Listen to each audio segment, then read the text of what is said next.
달리는 말에 올라타려면 이라는 주제입니다. 신고가주에 대한 투자 전략. 굉장히 끌리는 주제입니다. 많은 분들이 이번 장에서 소외됐던 종목들 좀 살펴봐야 된다라고 말씀을 하셨는데요. 그래도 가는 건 신고가 네. 종목이더라고요. 어떻게 봐야 되나요? 뭐 전략 이렇게 좀 뭐랄까요, 좀 그럴싸하게 나왔는데 사실 네. 이렇게 따지고 보면 뭐 그렇게 대단한 건 아닙니다. 네.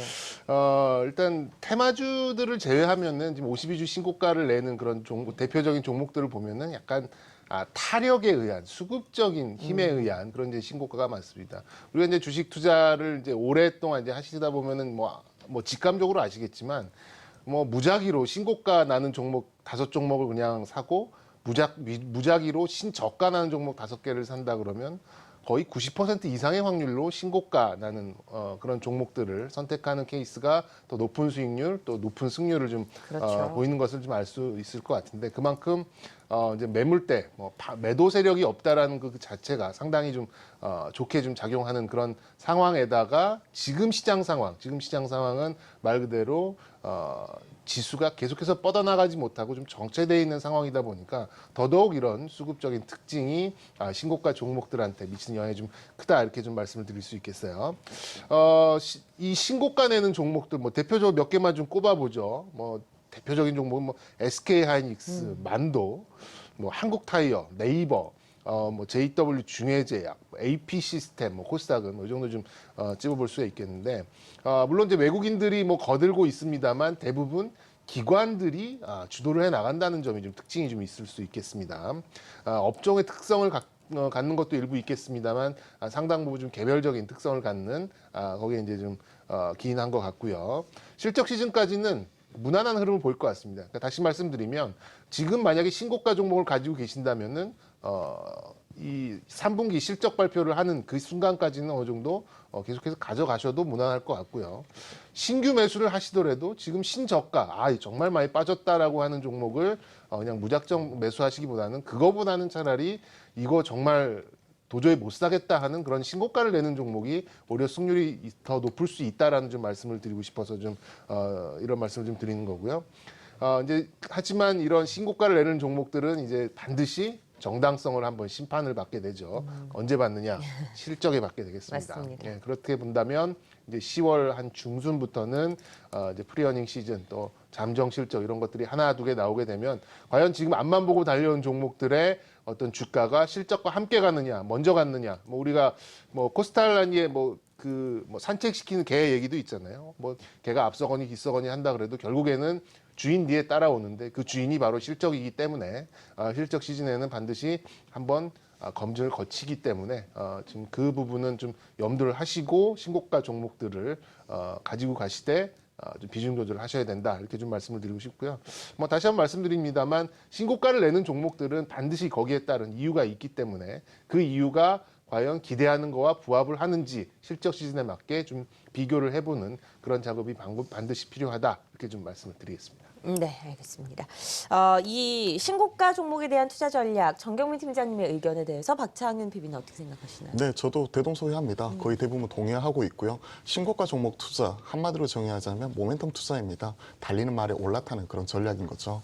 그만큼 신고가가 나는 종목이 추가적으로 상승할 가능성, 특히나 신고가가 나는 이유가 있겠죠. 기관은 수급, 그리고 외인은 수급 이런 부분이 양매수 이런 부분이 들어오면서 같이 한번 상승하는 거고 그리고 개별적인 그 재료 같은 경우에도 최근에 이제 신고가가 나는 같은 경우에는 업황이 개선이 된다든지 개별적인 실적이 턴어라운드 한다든지 이런 부분이 좀 가세를 하면서 그 주가를 결정하는 3대 요인 중에서 수급, 실적, 재료 여기에 좀 대응이 되는 이런 종목을 찾는 과정에서 신고가가 나는 것 아닌가 개인적으로 이렇게 생각을 하고 있습니다. 그러면 여기에 대해서 이유를 좀 살펴보죠.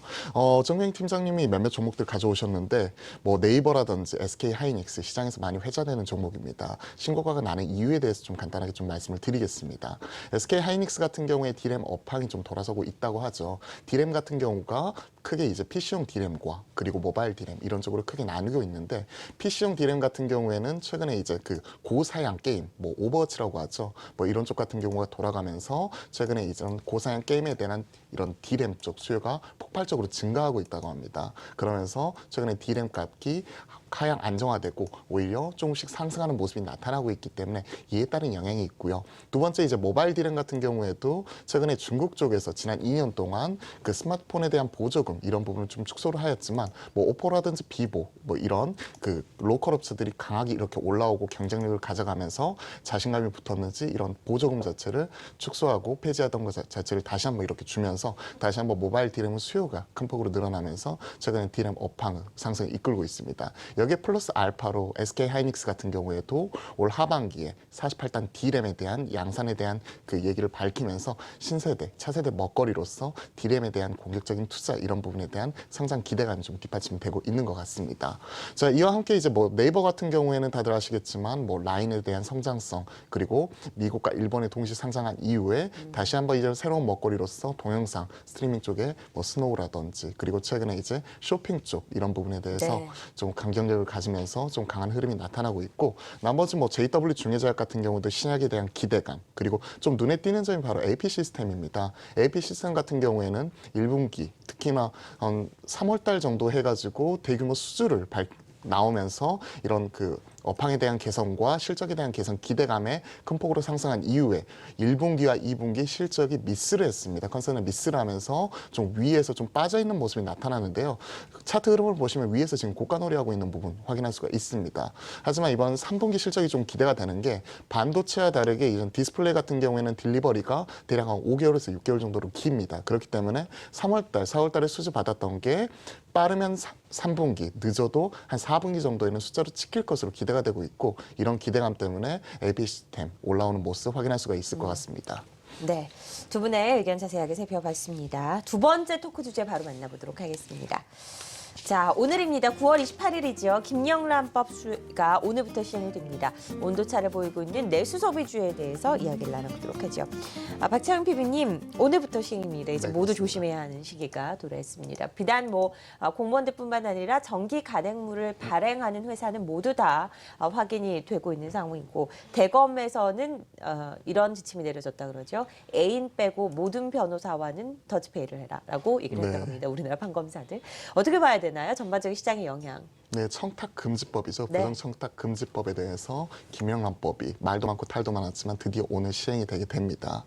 전체적으로 사회적인 이런 그 분위기 이런 부분을 얼마나 바뀌어 놓을 수 있을지는 결국 시간이 얘기를 해주겠지만 시장에서 우려하는 바는 이렇습니다. 이게 안 그래도 위축되어 있는 내수 소비에 좀 결정타가 되는 것 아닌가 이런 의구심이 좀 전망이 나오면서 좀 시장에서는 우려 섞인 목소리가 나오고 있는데요. 사실 그런 영향은 크지는 않다고 보고 있습니다. 다만 단기적인 영향은 불가피하겠죠. 특히나 뭐 그 백화점이라든지 그런 이런 유통 쪽 이쪽 계열사를 가지고 있는 업체들 같은 경우에는 오히려 4분기 실적 이런 부분을 좀 눈여겨서 보셔야 될 것 같습니다. 반면에 수혜 업체들 이런 쪽을 얘기를 한번 해보죠. 수혜 같은 경우에는 오히려 음식료 가공 업체들에 대한 수혜가 좀 기대가 되고 있습니다. 이게 단기적인 이제 센티에 미치는 영향인 것 같아요. 이런 백화점의 고가 선물, 뭐 인삼이라든지 그리고 뭐 고가 뭐 이런 한우 세트 이런 것은 좀 덜 나가는 대신에 가공육 같은 경우는 좀 더 나갈 수 있다는 이런 분위기가 좀 실리면서 좀 강하게 가는 모습이 나타나고 있는데 구체적으로 CJ 제일제당이라든지 뭐 동원 F&B, 대상, 사주, 오뚜기 같은 기업들이 이런 수혜주로 꼽히고 있는데 개인적인 생각으로서는 이런 그 센티멘트 이런 부분에 미치는 영향인 것 같습니다. 음식료주가 PR 밴드가 기존에 한 25배 정도에서 대략 한 16배 정도로 좀 빠지면서 가격적인 메리트도 있는 만큼 이에 따른 이제 모멘텀을 받고 추가적인 상승할 수 있는 거리를 찾는 이런 네. 과정에서 좀 나타나는 것 같고요. 오히려 저는 이제 좀 주목하는 부분이 10월 달에 이벤트가 좀 많습니다. 10월 초에 중국의 국경절 연휴가 있고요. 구체적으로 우리나라 같은 경우에 작년에 코리아 그랜드 세일에 이어서 코리아 뭐 그랜드 코리아 세일 페스타 네. 이 부분이 10월 9일까지 열리면서 이에 따른 이제 우리나라 그 중국 관련 소비주들 화장품이라든지 뭐 이런 그 유화동 관련 업체들 개별적인 모멘텀으로서 좀